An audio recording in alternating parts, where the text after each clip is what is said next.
And welcome back, ladies and gentlemen, to the Sherard Show. I am your host, Sherard, live on location. I'm in Hollywood, California, having a wonderful time with these beautiful people, just musicians, well-traveled journey people, journey men and women who've done so much in the industry. And in our last segment, I asked a question. My question was to you, who do you feel starves the most? An actor, a model, or a musician?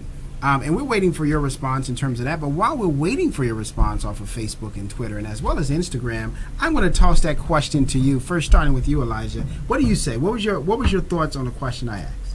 I think that musicians probably have it the easiest. I think as an artist, anyway, it's going to be really difficult because I don't know. I think with musicians, there's no really right way to go about things. So, like, you can kind of develop your own strategy no matter what to make things work. Everything's a big experiment, whereas, like, with an actor, I feel like there's a right way to do things. And, like...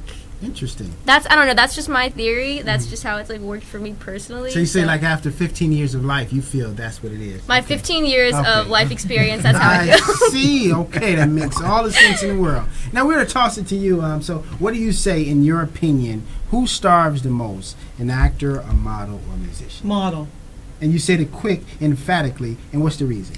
Because I think once you've reached a certain age, your career is over as a model. I mean, that's just, those are just numbers. Yeah, I mean, at least with a musician, you can get your guitar and go on, the boardwalk and sing and make a few dollars, An actor, I think an actor can do all of the above. That's such a great spectrum to work with. Interesting. So. I like that. Okay, and Anson, what do you say? I would agree with Melissa that, as a musician myself, I'm able to pick up a lot of casual gigs and sessions and stuff like that. So in addition to what we're doing, I can stay busy. Actors, I think, have it a little harder, but there are outlets. I mean, there's plays and, live theater and that kind of thing.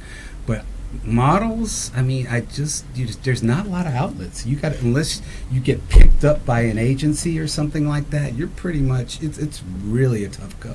And I agree with what you all are saying, because being in the modeling industry, if you don't look good, even though you think you look good in your own mind, you're going to starve. But if you don't look good, but you play good, you're going to always have a gig, huh? Yeah. You'll always have a gig. So that's pretty interesting, though. Many times I hear more people saying that they're starving as musicians because they're rejecting the small gigs just to try and get the big one. That's what a lot of times musicians do. Just again, from my perspective, I think that it's all relative. If you take that attitude and you're like, oh, I'm not going to do anything unless I'm playing at this level, you will of course, start. yes, you will start. Exactly. So you kind of have to open your mind, and if you love music and you just want to play, you're going to find ways to do it, and you just play wherever people will have you, and that's at least that's my approach. Now, and I'm glad you brought that up, Anson, because I'm first of all, I like good music. You like good music? Now, you like good music? That's sound like a foolish question. Of course I like music. I don't like bad music. But what I'm saying is, I like going back to the Smokey Robinsons and Motown. I love the Sam Cooks. Yes. I love the Brooks. But I like going back to that, And I'm on a mission, ladies and gentlemen, to bring the doo-wop back. I need you all to help me bring doo-wop back, because I'm in a mission to bring that back. I know we'll talk about it off camera. Doo-wop, but doo-wop, doo-wop, doo-wop, doo-wop, doo-wop. Oh boy, I love those songs where they were just really serenading the ladies. I mean, you couldn't say what you wanted to say, so you just held the transistor radio right there and played that song, and it was talking all to her.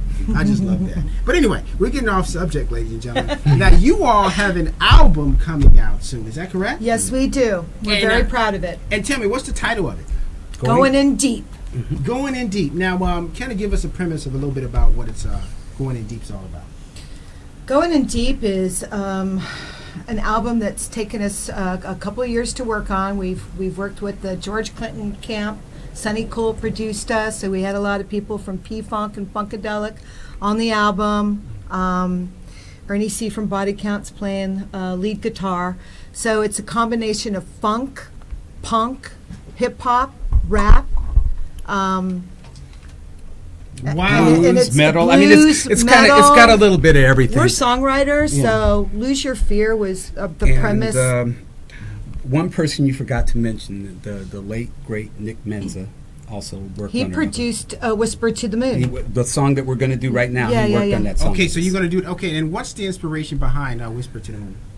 "Whisper to the Moon" is a song about manifesting your true love and your soulmate to come into your life, and how that turns into having a transcendental communication love affair before you actually get to meet in the flesh and Ooh, kiss. boy, that So is it's about a love spell. That is awesome. That is awesome. I can't wait to hear that. We will be hearing it momentarily, ladies and gentlemen. You don't want to miss this. They're going to be getting down. And now, also, we have a treat and also some treatment. Now, this young lady, what moved me to bring you on the show is what Tyler V showed, who was on the show last week, who showed me about a performance they did, and it was just an unbelievable, moving experience watching them perform. Now, what was the name of the song? Tell everybody back home.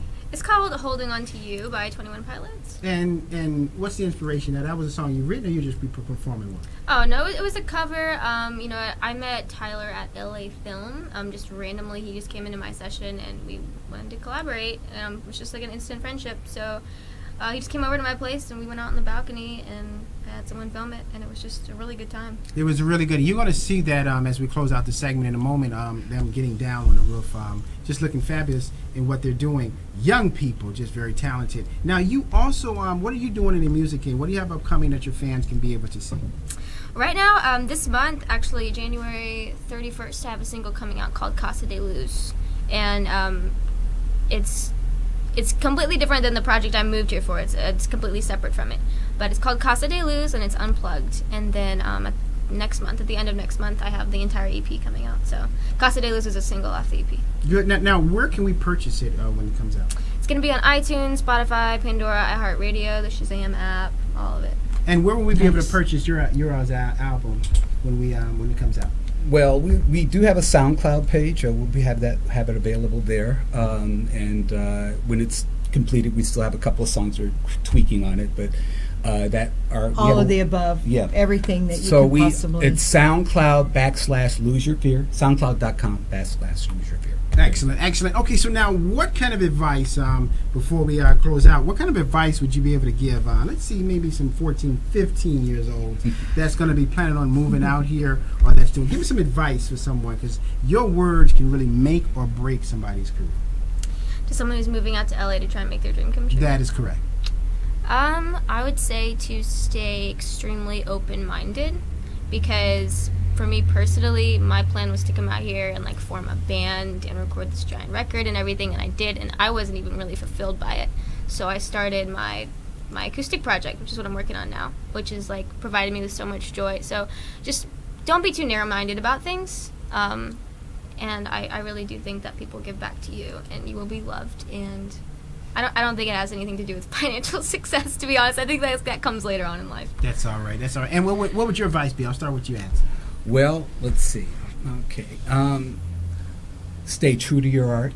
Don't let anybody tell you to do anything different than what you're doing. Be true to yourself. Be careful who you do business with. Watch your pennies. Watch what you sign. If people are putting paperwork in front of you, get a lawyer.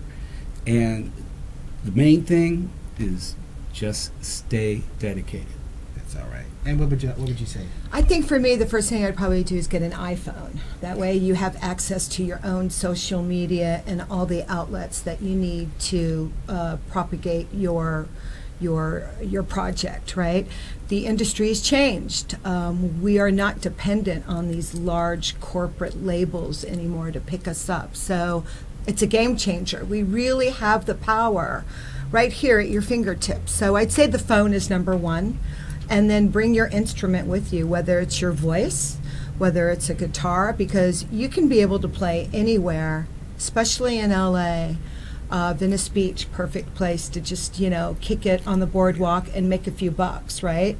And then you're also meeting people that way, and you're getting to know other musicians. That's and right. That's right. It grows. It will grow. And everybody, no matter what race, color, or creed you are, loves good music. Music is a universal language. That's you? right. Amen. It's a universal language. So Preach now, on, brother. so where can your friends and fans be able to keep tabs of you to see what your latest projects coming up? Your Facebook, your Twitter, your Instagram.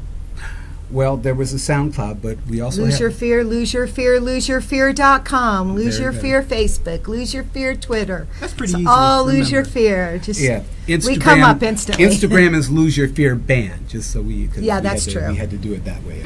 Okay, so every member of the band always has a meticulous one. Hanson's very meticulous. And he said, "Watch your pennies." I know he's a millionaire. Like, watch your pennies. I guarantee you that. Oh, and I for you, wish. young lady, where would you be? Where would they be able to keep tabs of you?